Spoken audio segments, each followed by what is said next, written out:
I was born in the town of Mount Millick, Queens County, Ireland, on the 26th of October, 1788. When I was 7 years old, my father was removed to Dublin, and as soon as I became a good-sized youth, he found me apprentice to a cabinet maker. Urged on by a roving spirit, I soon grew tired of my occupation and left one morning early without beat of drum. I listed to the Dublin militia in the summer of 1806, hot for the glory of a soldier's life. King or country, I answer to their call. King or country, I saw my best friend fall. King or country, the larks no longer sing.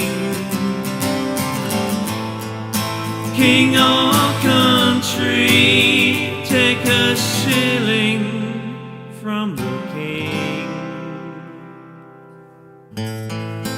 After receiving my bounty, I remained in Dublin assisting recruitments.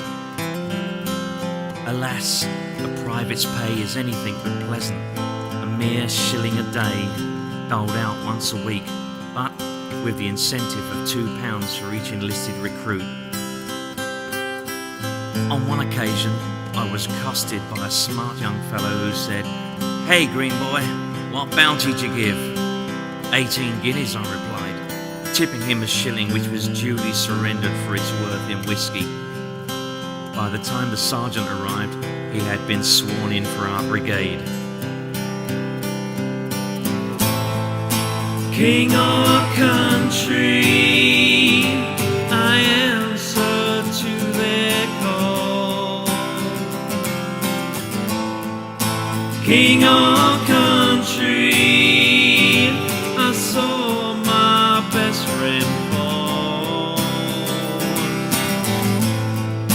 King or country, the larks no longer sing.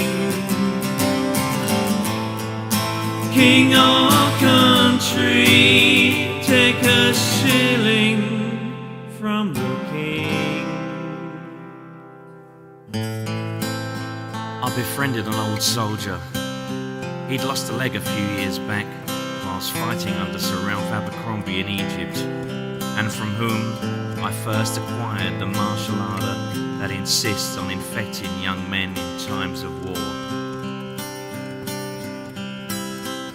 I volunteered for the 95th Rifles, and my regiment moved to Londonderry, and from there on to a distant land to fight a war I knew little or nothing about, taking orders to aim in the knowledge there were Frenchmen that had that same desire to kill myself and my fellow countrymen.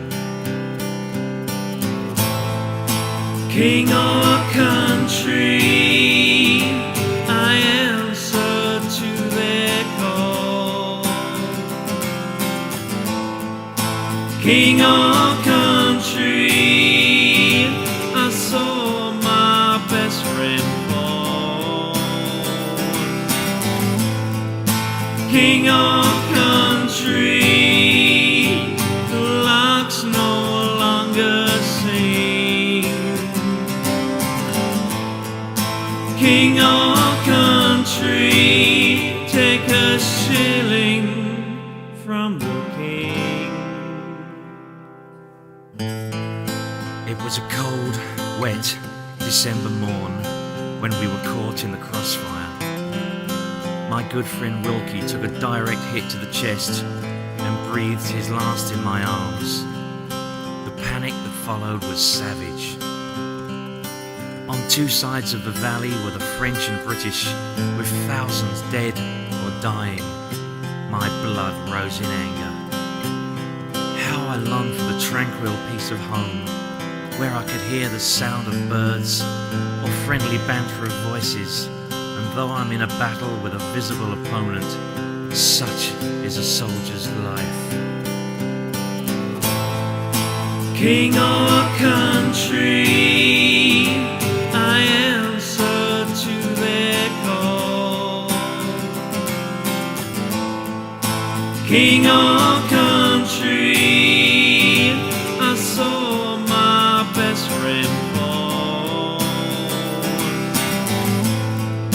King or country, the larks no longer sing. King or country, take a shilling from the king.